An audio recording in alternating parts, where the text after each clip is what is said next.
All I can say is that the fake news just doesn't get it, do they? And the fake news, when it comes to crime, they don't care about all crime equally. They care about the race of the victim. They care about the race of the perpetrator. They care about who's in power, who might look good, who might look bad from a certain crime. All that really comes into play with this character who shot a 19-year-old girl at a Burger King in Upper Manhattan. She was shot and killed for $100. Her name was Crystal. She was working a late shift, had only been an employee for 3 weeks, really wanted to get off the night shift, and the manager was going to arrange that. Well, they caught the guy they think is responsible. His name is Winston Glynn. Now, here he is being escorted from the police station to a police car, going to take him over to Rikers Island. I have a feeling he watches a lot of fake news because he believes in this moment he deserves money. Slavery reparations. I wonder where he could have gotten a crazy idea like that. That I do every day. Where's our reparations for 400?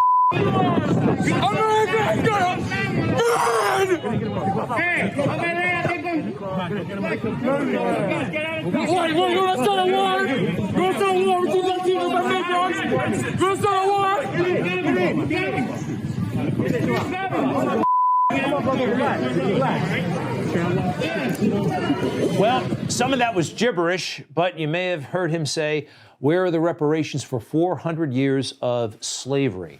Yeah, he might be a fake news consumer, or this stuff has just been in the air, thanks to Democrats and their allies in the fake news.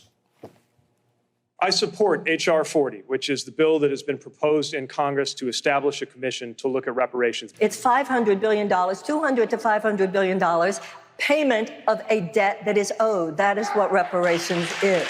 I believe it's time to start the national, full-blown conversation about reparations in this country. Germany paid reparations, and they went through that process. Until America tells the truth about itself, we are not going to heal. He's supported a study of reparations, which I believe is what's being discussed. Okay, so when you start a national conversation about something ridiculous like reparations for slavery, you get guys like this listening, and who knows what effect that has in their brain. The far left, as you know, has canceled so many people, so many icons, so many legendary food icons. This is interesting. I had a moment over the weekend. I was actually offered pancakes. I was staying with some friends, and the pancakes were from Aunt Jemima, but it's no longer Aunt Jemima. Aunt Jemima, of course, was canceled. It is now the Pearl Milling Company. Okay, so long, Aunt Jemima. Same goes for Cream of Wheat. I used to really like this guy as a kid. We didn't look at our phones back then, and we didn't really have TVs during the morning in the kitchen. We just stared at the cereal box. He's gone, replaced by literally wheat, a vegetable, kind of. Uncle Ben, of course, he's gone. Uncle Ben seemed like a really distinguished, interesting man. I remember thinking these things when I was a kid. He's gone in favor of, well, nothing. Ben's original. How about that Indian who was on the butter? Never really understood her role in the whole thing, but she's gone. And they used to have this ice cream. Yeah, there, you see, she's gone. Eskimo pies, everybody loved these things. Who knew Eskimo was so offensive, but you can't say that anymore. He's out of there. Now we just call it Eddie's. And the Chiquita Banana Woman. We can't have anybody thinking that I have no problem with her, but some people did. So we got her off the label, and now it just says Chiquita. That's it. So I noticed something. They canceled, everybody, all of the people of color who were food icons, and they kept all the white ones. Literally, all of the people of color are gone. Shall we go through it? KFC, the Colonel, he is alive and well. The Burger King still exists. There he is. Wendy's, that's a little girl. Yep, she's there. The Quaker Oats guy happens to be white, happens to be still in business. Chef Boy RD, Ravioli, he's there. Keebler, Ernie Keebler, the little guy on the cookie, he's there. How about Brawny? Long time ago, they took half of his face out of the picture, but you can see he's a white man. Did you know Morton Salt? Yes, white woman, no problem. I, by the way, have no problem with this. I want all food icons to be utilized. Newman, Paul Newman is still on his salad dressing. Good for him. He started the company. May he rest in peace. Orville Redenbacher is still there. Sun-Made Raisin Lady is still there, I think. Yes, she is. Little Debbie, thank goodness they're not getting rid of her or her cakes.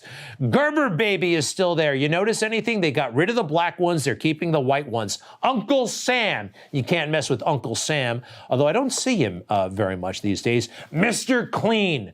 Mr. Clean is out there, but let's face it, his ethnicity and a lot about Mr. Clean is a little bit ambiguous. Did you know Pringles had a mascot? Julius Pringle, and obviously he's a white guy. Nothing wrong with that, by the way. I could go on, and I will, just a little bit longer. Mama Celeste, Pizza for One. They still make that, although they got rid of Mama. They don't call her Mama anymore. Somebody thought that was anti-Italian, so they got rid of that. But she's still there. I got a few more of these things, okay? Captain Crunch is still in the picture. White Captain. Nothing wrong with that. Snap, Crackle, and Pop from Rice Krispies. They're still around. Fruity Pebbles, Barney Rubble, and Fred Flintstone. Those are white people. Lucky Charms. They say I'm supposed to be offended by this. It's anti-Irish. I never saw it that way. But the Hamburglar and Ronald McDonald. To be fair, I think they got rid of the Hamburglar. A thief? You can't have a thief as a mascot. But Ronald McDonald is still around. Mrs. Butterworth is still around. I believe she's white. It's hard to tell. Bob's Big Boy. They actually gave Bob a girlfriend, and her name is Dolly. Little Caesar's Pizza, which I've never actually tried. I hear it's I don't know about it, but isn't that wild? They got rid of all the black ones. They kept all the white ones. I like Terrence K. Williams. You know this guy? He's very tight with Trump. He's a comedian. He's very funny. He does those videos. You see him on social media all the time. He's always drinking water and saying stuff about crazy politicians. Very funny. Well, he's filling a vacuum. He wants to be a food icon, and I say that's great. Started a company. It's called Cousin T's. This is not degradation. This is capitalism. This is America. He's a performer and also a very smart guy. I wish him a lot of luck with Cousin T's. I think they make waffles and pancakes and a whole lot of other stuff. This woke stuff has gone totally crazy. Quick update, Gone with the Wind. You know, they issued a warning about Gone with the Wind. Possibly, some say, the greatest movie ever made. I actually never made my way entirely through it. But if you want to watch it on HBO Max, some professor pops up and gives you a warning about the movie you're going to see. The film represents enslaved Black people in accordance with long-standing stereotypes, as servants notable for their devotion to their white masters or for their ineptitude.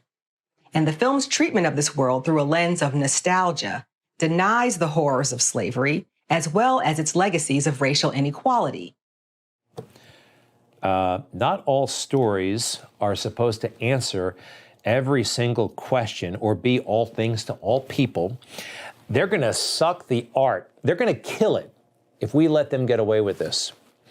By the way, they're not the only ones, HBO. Fox puts a warning. If you see this movie, let's take a look. Yeah, we present this film in its original form. Scenes which depict racism are not endorsed by Fox Classics. You think, Fox? You think? Silly stuff. I wonder what Hattie McDaniel would make of all this. You know, she was a great actress in this film, and she won an Oscar, Best Supporting Actress. Here's the moment she won that award. People are busy warning us about her movie now. What a sad thing, but you can't take away her victory. Academy of Motion Picture Arts and Science, fellow members of the motion picture industry, and honored guests. This is one of the happiest moments of my life, and I want to thank each one of you who had a part in selecting me for one of the awards. For your kindness, it has made me feel very, very humble, and I shall always hold it as a beacon for anything that I may be able to do in the future. I sincerely hope I shall always be a credit to my race and to the motion picture industry. My heart is too full to tell you just how I feel. And may I say thank you, and God bless you. Absolutely beautiful. They're going to try to delete her and that Oscar and that movie because it told an interesting story about our past. I think they might. Look at what they did to all those food icons. Totally crazy. But I think we're going to win. I'm very confident. After the last election, liberty-minded Americans are facing a difficult question. What do we do now? We do have a plan to stop them. This is the only plan that bypasses Biden and Congress to save the republic. Sign the petition at conventionofstates.com.